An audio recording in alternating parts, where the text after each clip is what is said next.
So we have three different special parallelograms we're going to be talking about today. One is a rhombus, the next is a rectangle, and the final are squares. So our definition for a rhombus states that a rhombus is a parallelogram with four congruent sides. So as you can see here and here, all the sides are marked congruent, whereas this is a kite and this would be a rectangle. So the properties of a rhombus's diagonals are, the first one is that they bisect each other just like the diagonals of a regular parallelogram. So if we draw in these diagonals, we can say that this side is congruent to that side, and these two parts of the diagonal are congruent to each other. The next piece of a rhombus's diagonals is that they are perpendicular. So it's that they are perpendicular. Since they're perpendicular, they all meet at right angles. Our final piece about rhombus's diagonals is that they bisect the angles.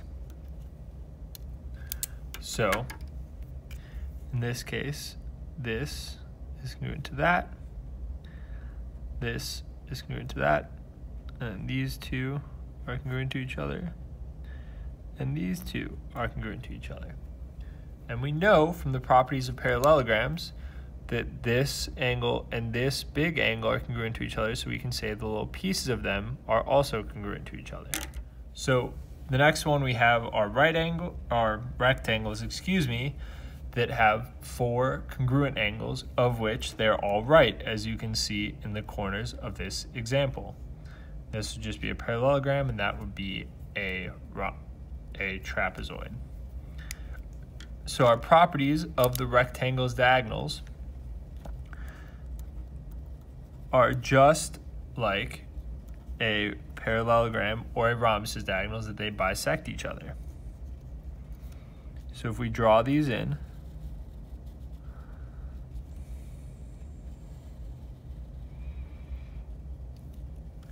we could say that the pieces are congruent to each other. But the one additional thing we can say about rectangles' diagonals is that they are congruent to each other.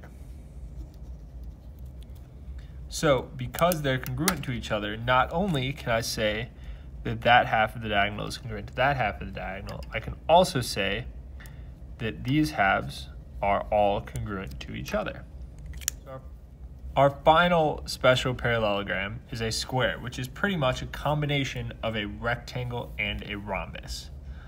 So that square, the definition says that it's a parallelogram with four congruent sides and four congruent angles. So a square's diagonals have all of the properties of both a rectangle's diagonals and of a rhombus's diagonals. So if we draw in these diagonals here, we're going to write out the properties, and I'll mark them up on there a little bit. So they bisect each other, they bisect the angles, they're perpendicular, and they are congruent. So because of this, we can mark each of these pieces of the diagonals congruent to each other. That's from them bisecting each other and being congruent. Because they're perpendicular, we can draw our right angle in the middle, and these two diagonals are perpendicular to each other. Our final piece would be saying that they bisect the angles. So with this, these two are congruent to each other. And since all of the angles are right angles, when they're all bisected, all of the different pieces of the angles are congruent to each other. So recognizing which quadrilateral each of these three pictures are allows us to say different things about each of the measures here. So the first measure tells us that OS, which is this segment here, is equal to 16. So because these diagonals bisect each other, we can say OQ is also 16. It next asks for the measure of QRS. QRS is that angle there. Because it's a rectangle, this big angle there has to be 90 degrees because it's a right angle. PR is this longer other diagonal. So since we know part of this one is 16, part of that same one is 16, so 16 plus 16 will get us 32 for the other diagonal, PR. This one is a rhombus. ABCD is a rhombus. AD is 11 and DO is 6. So OB is also 6 because this diagonal is bisected by the other diagonal. Since AD over here is 11, we know that BC, that opposite side, will also be 11. And our final one, AOD, this angle in here, since we know the two diagonals are perpendicular to each other, we can say that AOD is 90 degrees. So, our final one here, KLMN, is a square, and NM is 8. So one side of this square is 8.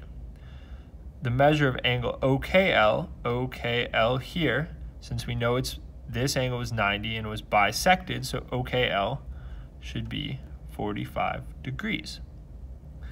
In the middle, it's asking for angle MOL. Since these two diagonals are perpendicular, we know they meet at a right angle, so MOL will be 90 degrees. And the final one, our perimeter of KLMN, so if one side is 8, we know we have 4 sides, so KLMN will be 32 for the perimeter. Thanks, see you guys on Monday.